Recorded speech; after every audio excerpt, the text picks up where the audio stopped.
Jesus, the reason for the season. Praise the Lord. जीवित परमेश्वर का जीवित वचन लेकर आप लोगों के मध्य में आने के लिए जिस खुदा ने मेरी सहायता की, उस सर्वशक्तिमान परमेश्वर को सर्वप्रथम मैं धन्यवाद देता हूं। मैं धन्यवाद देता हूं wait to all social media channel के लिए, विशेष करके प्रभु के दास पास्टर सुनु टी डैनियल के लिए, जिन्होंने मुझे एक ऐसा अवसर दिया कि आप लोगों के मध्य में वचन लेकर आओ। प्रभु अपने दास को, उनकी सेवा को और भी आशीषों से भरपूर करे, ये मेरी प्रभु से प्रार्थना है। प्राय सारा दुनिया इन दिनों में प्रभु यीशु मसीह का जन्मदिन मना रहे हैं और एक नए वर्ष में आनंद के साथ प्रवेश करने की प्रतीक्षा में है। हम प्रभु का धन्यवाद करते हैं परमेश्वर की योजना के लिए, जो मनुष्य जाति की उद्धार के लिए उन्होंने प्रकट की है। सारी सृष्टियों का सृष्टिकर्ता परमेश्वर है, लेकिन सब सृष्टियों से वो प्रेम नहीं करता। सारी सृष्टियों को संभालने वाला भी परमेश्वर है, लेकिन वो सब सृष्टियों से प्रेम नहीं करता। सृष्टियों में जिनसे वो प्रेम करता है वह मनुष्य है। वो इसलिए है कि बाकी सृष्टियों को उसने अपने कहने पर बना दिया, लेकिन मनुष्य को उसने अपनी समानता में, अपने स्वरूप में बनाया, जिससे वह उनसे प्रेम करते हैं। मनुष्य त्रिभागी प्राणी है। मनुष्य में शरीर, प्राण और आत्मा पाए जाते हैं, और इस मनुष्य पाप करने के कारण मृत्यु के अधीन में चले गए। शरीर जो मनुष्य का है, मिट्टी से निकाला, वो मिट्टी से जीवित रहते हैं, मिट्टी में वापस जाएंगे। इसलिए उसको बाहरी मनुष्यत्व कहते हैं बाइबल की भाषा में।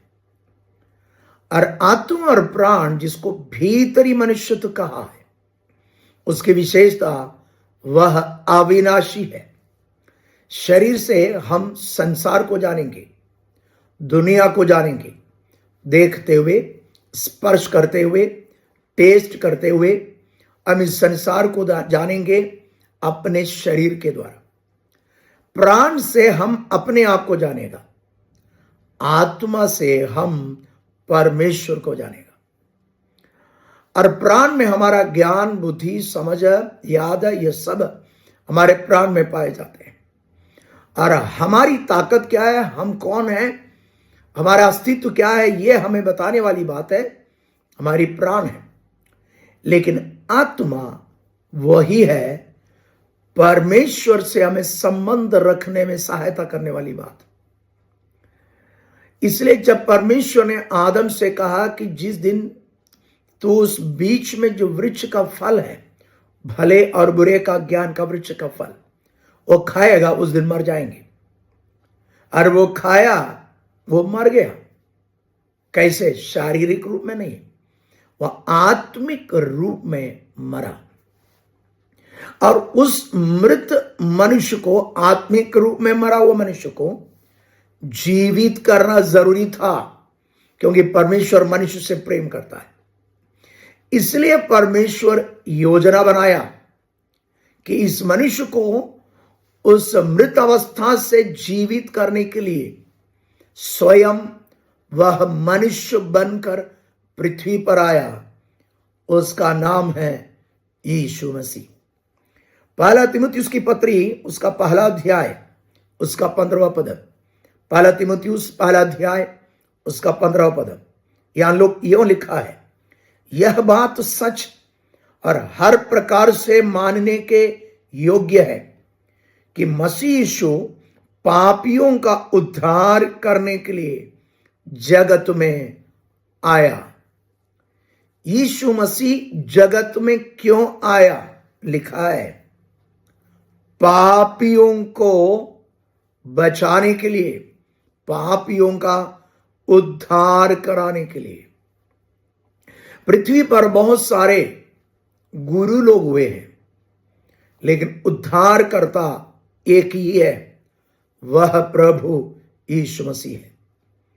गुरु बचने का तरीका बताएगा, लेकिन उद्धारकर्ता उन्हें बचाएगा। उदाहरण के लिए एक बच्चा जिसको तैरना नहीं आता, वह पानी में गिरा, गुरु है तो किनारे में खड़े होकर बताएगा कि बेटा हाथ मारो, पैर मारो, तैरो। लेकिन उद्धारकर्ता उस पानी में कूदेगा और उस बच्चा जो डूबते जा रहा है, मरने जा रहा है, उसको बचाकर किनारे में ले आएगा।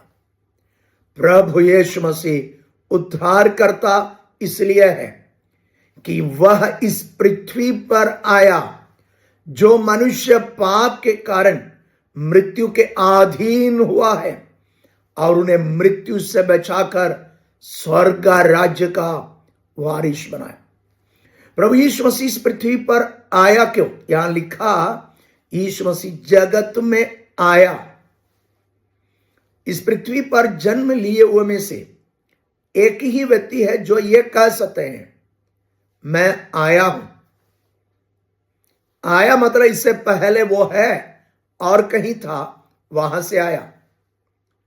हर एक बच्चे जो इस पृथ्वी पर जन्म लिए हैं, वो अपने माता के गर्भ में उत्पन्न होने से उनकी अस्तित्व आरंभ हुई। लेकिन प्रभु यीशु मसीह एक स्त्री के, एक मां के गर्भ में उत्पन्न होने से पहले ही उनका अस्तित्व था। इसलिए वह कहा कि वो आया, जगत में आया। यीशु मसीह इस जगत में आने से पहले से थे। वह कौन? वह अनादि काल से परमेश्वर, वह सारी सृष्टियों का सृष्टिकर्ता, मनुष्य का भी सृष्टिकर्ता वही है। वह परमेश्वर जिस मनुष्य को अपनी समानता में, अपने स्वरूप में बनाया, वो मनुष्य नाश होकर नरक में जाना नहीं चाहा, क्योंकि परमेश्वर ने कहा था, जिस दिन इस वृक्ष के फल को तुम खाएगा उस दिन मरेगा। आत्मिक रूप में उस दिन मरा, लेकिन आगे जाकर शारीरिक रूप में भी मरकर अनंत काल के नरक के लायक रहेंगे। लेकिन परमेश्वर नहीं चाहा, जिस मनुष्य को अपनी समानता में, अपने स्वरूप में बनाया, वह मनुष्य नरक का लायक हो। इसलिए उन्हें बचाने के लिए वह परमेश्वर मनुष्य का रूप धारण करके पृथ्वी पर आया। उसका नाम है प्रभु यीशु मसीह। तो यीशु मसीह को पृथ्वी पर क्यों आना पड़ा? क्योंकि परमेश्वर का नियम है, पाप की मजदूरी मृत्यु। पाप किया हुआ व्यक्ति मरना चाहिए, अर्थात अनंत काल का मृत्यु का लायक होना चाहिए। लेकिन परमेश्वर नहीं चाहा कि वो नरक जाए, जिसके कारण उन्हें बचाने के लिए निष्पाप परमेश्वर, जो ब्रह्मांड में निष्पाप पाए जाने वाला एक व्यक्ति, एक ही व्यक्तित्व परमेश्वर, वो मनुष्य का रूप धारण करके पृथ्वी पर आया, ताकि वह हमारे लिए मरे। इसलिए इब्रानी की पत्र ये 2 अध्याय उसका 14 पद से यीशु मसीह इस पृथ्वी पर क्यों आया उसका वर्णन करता है। लिखा है, इसलिए जबकि लड़के मांस और लहू के भागी है, तो वह आप भी उनके समान उनका सहभागी हो गया, ताकि मृत्यु के द्वारा उससे, जिसे मृत्यु पर शक्ति मिली थी, अर्थात शैतान को निकम्मा कर दे। आगे लिखा है, और जितने मृत्यु के भय के मारे जीवन भर दासत्व में फंसे थे, उन्हें छुड़ा ले। प्रभु यीशु मसीह इस पृथ्वी पर आया किस लिए? मरने के लिए आया। लिखा है, जबकि लड़के मतलब मनुष्य मांस और लहू के भागी, हमारा शरीर मांस और लहू का होने के कारण वह भी, अर्थात यीशु मसीह भी हमारे समान हमारा सहभागी हो गया। इसका मतलब हमारे समान मांस और लहू का बनकर पृथ्वी पर आया। किस लिए? मारने के लिए। लिखा है मृत्यु के द्वारा शैतान के काम को निकम्मा करे। यीशु मसीह इस पृथ्वी पर आया ही इसलिए, मरने के लिए। आपको मालूम, एक ही व्यक्ति है जो मरने के लिए आए। हम सब जीने के लिए आए हैं लेकिन मर जाते हैं, लेकिन एक ही व्यक्ति है जो मरने के लिए आया। वह मरा जरूर है लेकिन हमेशा के लिए जीवित है। वह प्रभु यीशु मसीह है। तो यीशु मसीह इस पृथ्वी पर जगत में आया। कैसे आया? हमारे समान मांस और लहू का बनकर आया। वह किस लिए आया? मरने के लिए आया। मरने से हुआ क्या है? शैतान के काम को निकम्मा कर दिया। शैतान का काम क्या है? मनुष्य को पाप के अधीन करवाकर उन्हें नरक का लायक बना दे। उसको कैंसल करने के लिए, निकम्मा करने के लिए प्रभु यीशु मसीह आया। और 15वां पद में लिखा है, अर्थात इब्रानी 2:15 में लिखा है, और जितने मृत्यु के भय के मारे जीवन भर दासत्व में फंसे थे उन्हें छुड़ा ले। मनुष्य का सबसे बड़ा डर मृत्यु का डर है। छाती में थोड़ा दर्द हो जाए तुरंत अस्पताल जाएगा। क्यों? हार्ट अटैक तो नहीं है। इसका मतलब दर्द से डर नहीं है, मृत्यु से डर है। यही सबसे बड़ा डर है। लेकिन यह भय मनुष्य के जीवन से दूर करने के लिए प्रभु यीशु मसीह आया और मृत्यु के भय के मारे दासत्व में फंसे हुए मनुष्य जाति को उसमें से छुड़ाकर स्वर्ग राज्य का वारिस बनाने के लिए प्रभु यीशु इस पृथ्वी पर आया। इसलिए लिखा है वो उद्धार करता है।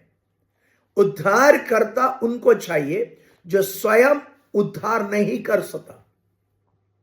एक व्यक्ति किसी परेशानी में पड़ा है, उसमें से वो स्वयं नहीं निकल सकता, तब उनको एक छुड़ाने वाला, एक उद्धारकर्ता की जरूरत है।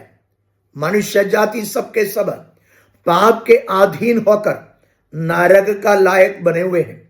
उस मनुष्य को उनके पाप से छुड़ाकर स्वर्ग राज्य का वारिस बनाने का ताकत मनुष्य में नहीं है। इसलिए उनको एक उद्धारकर्ता की जरूरत पड़ा। वही प्रभु यीशु उद्धारकर्ता के रूप में जगत में आया। यीशु मसीह ही एक व्यक्ति है जो जन्म से पहले उनका माता पिता कौन होना चाहिए ये चुनने का अनुग्रह या चुनने का अधिकार प्राप्त किया व्यक्ति। बाकी सबके सब जो इस पृथ्वी पर जन्म लिए हैं अपनी मर्जी के अनुसार जन्म नहीं हुआ। उनके पास कोई अधिकार नहीं था कि मेरा माता यह है, मेरा पिता यह हो, मेरा जन्म स्थल यह हो, यह चुनने का। लेकिन यीशु मसीह में था, क्योंकि वह उससे पहले से है। अनादि काल से वो ईश्वर है। उसके पास ये अधिकार था, वो अपना माता पिता कौन होना चाहिए वो चुन सके। विशेषता की बात यही है, जब वो यीशु इस पृथ्वी पर मनुष्य के रूप में जन्म लिया, तब उसने जिस परिवार को चुन लिया वो पृथ्वी का एक साधारण परिवार था। एक साधारण जगह पर वो जन्म लेने का निर्णय लिया। वह क्यों? वह इसलिए है कि सारे मनुष्य जाति, वह साधारण इंसान भी क्यों ना हो, उस पर विश्वास करके उद्धार पा सके और स्वर्ग राज्य का वारिस हो सके।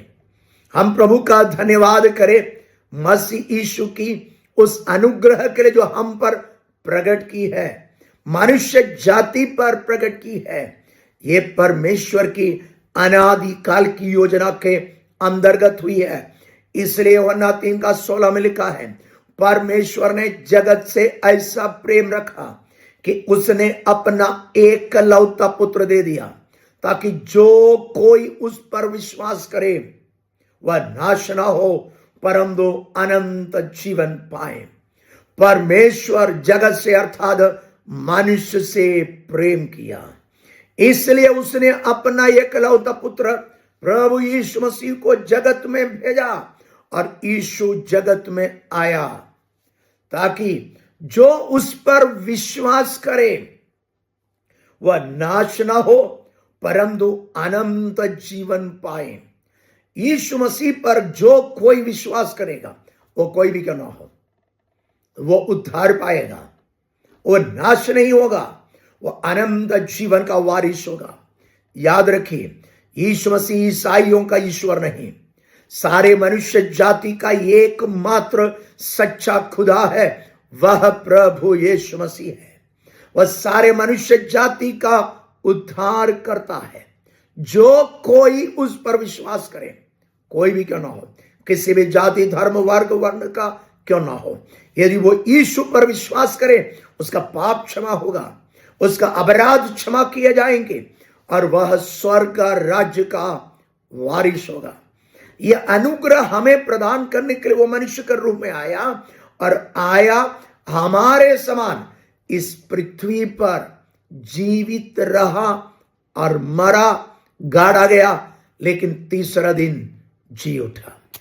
प्रभु यीशु मसीह जब इस पृथ्वी पर आए उस दिन भी वो उद्धार करता था। इसलिए यीशु मसीह जिस दिन जन्म लिया उस दिन स्वर्गदूत लोग गड़हरियों के पास, चरवाहों के पास कहता है, आज तुम्हारे लिए इसी नगर में एक उद्धार करता जन्मा है। इसका मतलब यीशु मसीह जिस दिन जन्म लिया उस दिन भी वो उद्धार करता था। एक प्रकार से देखें, उससे पहले उनके मां के गर्भ में वो था, तब भी वो उद्धार करता और प्रभु था। कैसे मालूम?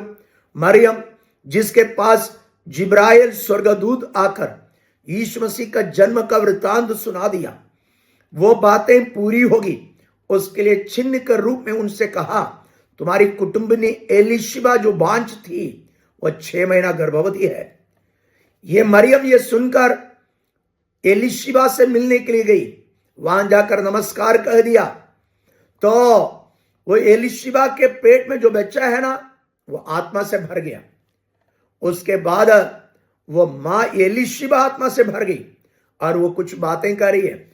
उसमें वो एक बात कहती है, ये अनुग्रह मुझे कहां से मिला कि मेरे प्रभु की मां मेरे घर में आया।